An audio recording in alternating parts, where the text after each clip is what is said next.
Chief, hey, over here. Come sit down. Me and Mr. Producer over here about to order drinks to celebrate the season. And if you recall, it was your suggestion to approach this season as mythology to help develop the characters and all that nonsense. But we have to know about what you thought of the whole thing. Don't hold anything back about anyone or anything. Drinks? Mr. Director, it's 9 a.m. and we're both on duty, which is why I brought my own boots. You should learn from the best, Mr. Director. If you want to get away with day drinking, the best way to do it is not to be sold out in the open with it. Hang on. What restaurant or bar serves alcohol this early in the first place? Wait, Mr. Director, this isn't even an establishment. This is a dark alleyway. Oh, hello, Mr. Producer. How's the missus? Well, now I say, Chief. I don't think we should be staying too long here. It doesn't seem remotely safe. And are you sure you can buy refreshments here, Mr. Director? Oh, I see. Just pulling them from behind a dumpster. How did vodka bottles end up back there in the first place? Unless you stashed them there earlier. And I thought you were on the wagon, Mr. Director. I understand celebrating at all, but what would your big sister say if she knew that you were drinking again? She would be proud of me, Legislator Mem. Proud that I got to direct a blockbuster miniseries, and you know what? She wouldn't be thrilled about the booze. But who do you think taught Mr. Producer and myself how to drink in the first place? And furthermore, Legislator Mem, I asked the Chief's opinion, and not yours. I am all too aware of your disdain for the recklessness lawbreaking that goes on behind the filmmaking process. So if you don't mind, let's hear what the Chief has to say. The pilot episode featured a conversation about how to go about this season, and it wasn't all that funny, but it laid the foundation. Then you gave us 4 characters, and had one half kidnap the other half. By the end of the season, the entire cast had been thoroughly MK Ultra'd and capable of doing most of Shadow Squad's work for them. The means by which is very Dragon Ball Z that they used a hyperbolic time chamber. It was all very entertaining, though. Well, you consistently murdered both your narrator and the script editing crew until the set caught fire. And by then, it was all a free-for-all. And if you even knew the half of what my needy little fox sounds did those two during the training in the Idris Well, actually that's due number 9 if I recall. I just say that there was many imaginative ways to destroy and then rebuild someone's mind. And short of killing them, my pets did as many of those options as they could. And with the Idris, that could have been 100 years or more. There she goes, bringing up old wounds, Mr. Producer. But did you know, Mrs. Legislator, that all of those characters in Justice, Grimm out of all of them, at least it's the director, me, myself, and not Shadow Squad. They're not even the power cosmic wielding sibling. Mr. Producer here, who has been requested that, that's right, they love my voice. And I guess that's really all I am requested for. Not for my dynamic, awesome directing abilities, but for what I sound like a sort of soothing voice to help mass hypnosis the masses. Do I get to finish my critique on this whole thing? He did ask me after all. But it's no biggie. Well now, okay. Listen, Mr. Director, whatever it is that you see as well, it's not what others see. At all. Action sequences, plot lines, character development.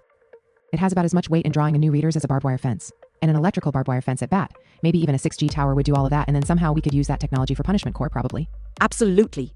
Why, even after the expenses behind all of that waterboarding, we had way more than enough left over to, well, I've been meaning to tell you this actually, there's so much money left over that we don't really need to do income tax. Really, the investments that we've made are already turning over profits. Would you believe that the council has suggested that such windfall could eliminate the income tax areas for the whole empire? Question, what nerve? The last thing we need is for people to find out that their local governments are stealing deeply from the taxpayers. Hand me some of that bottle, Mr. Director. Sure thing. Mr. Producer, the brandy bottle if you don't mind. Please. And thank you. The ladies joining us this morning to celebrate, the closing of the season. Season that was fun. Right, Mr. Producer. But so many dead people. Fatalities and all that money gone to dreadful death wasted. That's because a total of 5 script editors and 3 narrator is 9 background talent. 1 A-list actor died before you managed to shoot a minute of footage. The very fact that both of you are here drinking with us in this alleyway, free from handcuffs or an electric chair, is nothing short of a miracle. And here we are grateful for that, of course. If things got out of hand beyond what we could cover up, who knows what they would try to tie us to in the end. No, Mr. Director Justice took one for the team and it was all for you. How's it going? Are you still with this reader? I'm interrupting the cast party to bring to your attention the situation at hand, because I am your narrator, and it's my one job to clue you in on everything about everything. In a world where only dialogue exists, do you have a narrator in a conceptualized idea like this is usually foreign, if not illegal, to the material world. Also, as a narrator, I can use as many pages in the dossier as needed, whereas most of the time, even the mighty director and legislator are bound to 1 page. There is, however, an inherited risk to being the narrator. I want to go into all the brutal and inhumane ways that the narrator are treated. Nothing at all, like the homicidal treatment reserved for all the editors and scripture consulting people all dead. Anyway, we hear the scream feel like ending the mythology, season with a bang. And this does, in fact, entail a big fat recap of all the action. However, I'm already 3 pages in, so in order to be fair and allow others more screen time, I'm going to leave the rest of this summary up to the illustrator. Good man, terrible artist, we love him. Thank you, Mr. Narrator. And well, we don't really love or hate you. Everyone has a job to do, and we're quite indifferent when it comes to these things. But I digress. Semi-successful effort into animation. It was kind of difficult for the fight scenes. It was really, really more fun than it had to be in the end, and damn it, I just forgot what we were talking about. All right, the DCA.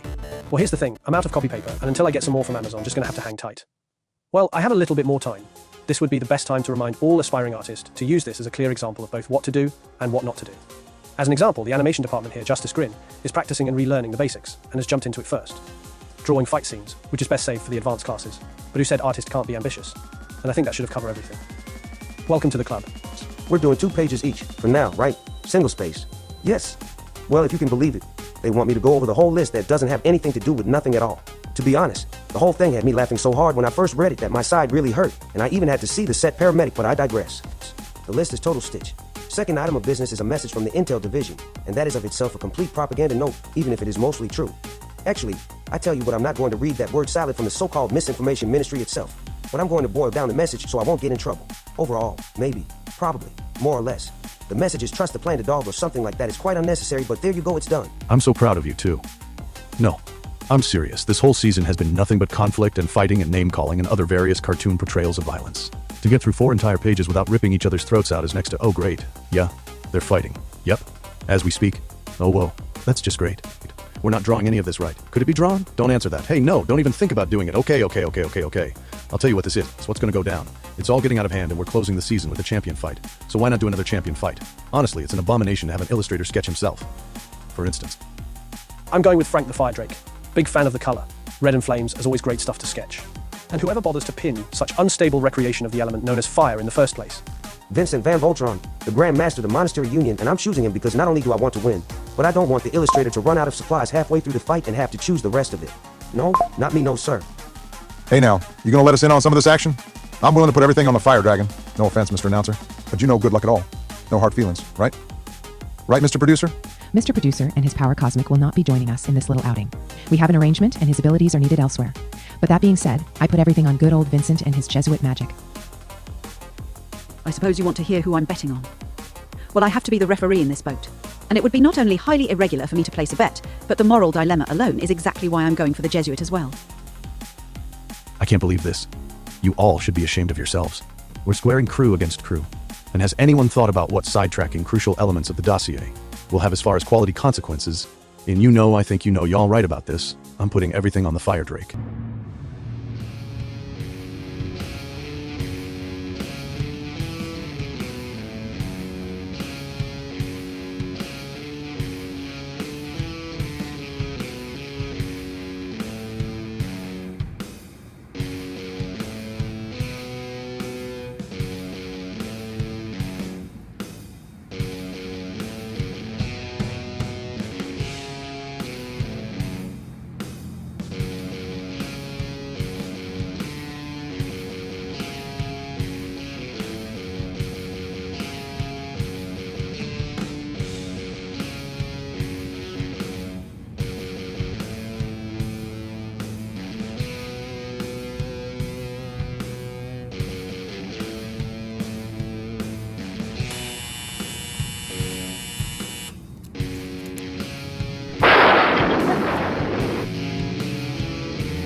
Alright, I just got off the phone with the officials who have been reviewing the fight, and they are still calling it a draw for now.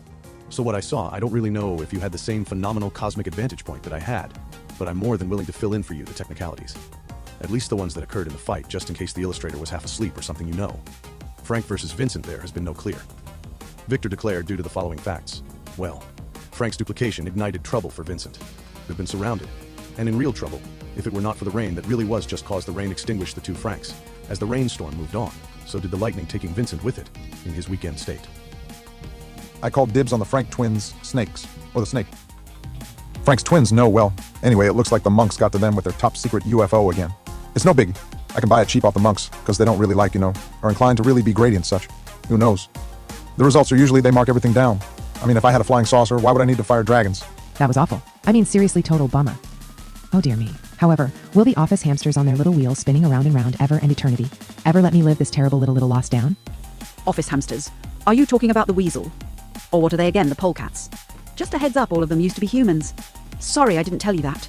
No, not at all, legislator. The cats are the most crucial part of my daily attempts to use the lighthearted propaganda to bring a better image back to the punishment squad. But there's always that someone who points out that we execute fairies with extreme prejudice and used to attempt to exterminate Dumbos, if you can believe that. Oh, absolutely I do, Carmen darling. Before the Ganesh Initiative and their silly protocol, it was up to the Punishment Corps to track them down, and well, I wasn't there, but I did ask a few of the crows, and they told me Dumbo hides are bulletproof, and it was costing the Justice too much in Stinger missiles to eradicate the flying nuisances. That's what the crows say, and you know what they say about crows, bunch of... Hey, so, are we gonna try to let you know? Run or run and hide, and such. I'm pretty sure the law has no provisions for the draw of currents. In this case, we are both supposed to surrender to the authorities, and it will be up to them to decide our fate. And I'm not so sure our current arbiters are even remotely safe. I thought that through way before the fight, and there is a getaway vehicle parked somewhere near a vanishing point. But the thing is, there really is no easy way to break this to you, Mr. Announcer. And well, my getaway vehicle doesn't really have room for 2 occupants. It just really wasn't designed for anything like that. And with that, farewell. Hey, aren't we sketching that? No? Oh good, hey. Wait, that means I gotta describe it to the reader using words. Curses. Damn it all to heinous to seers in the darkest depth of JCPenney. Okay, calm yourself, you got this, man. Well, okay, reader, as the announcer and illustrator began racing to get away to the vehicle. That was really a one-seat, mini-helicopter straight from a Bond movie or something. But as they approached it, still in a state of scaffolding and punching, which gave way to hair pulling. And when the rotors were activated, the combined weight would not allow the craft to take off vertically, so they basically are dragged. Yes. Dragged as in Hector status to death, as the ground and forward momentum takes the skin off their bones. Next time, on Justice Grimm. A newest styled Monster of the Week series has not only in making, but the first 4 are already done, and the jury's still out on how good and bad the situation is considering, but we will keep you all posted. I promise you, your pain and agony amidst the suffering and pain was never ever in vain.